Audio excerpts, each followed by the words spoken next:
The former Wichita Municipal Airport was built back in the 1930s. The building still stands, but now it houses the Kansas Aviation Museum, and it's this week's Wins for Kansas. For more than 100 years, Wichita has been the air capital of the world.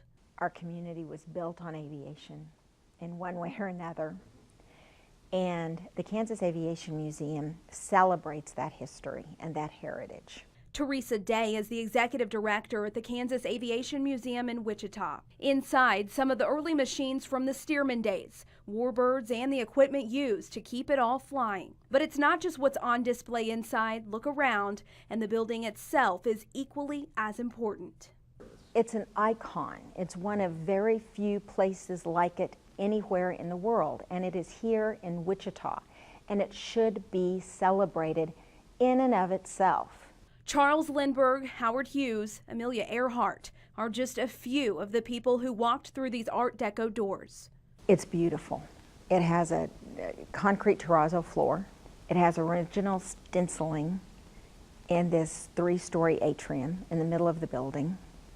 You aren't going to find those kinds of things very many places, but we have it, and it's been preserved. The museum also has programs and a learning center to teach young people about aviation's past and where it's headed next. To help it succeed, DeVaughn James Injury Lawyers and Cake TV are presenting them with a Wins for Kansas donation.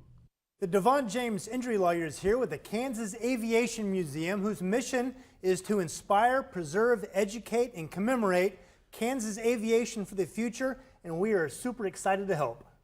Thank you to DeVaughn James and Cake TV.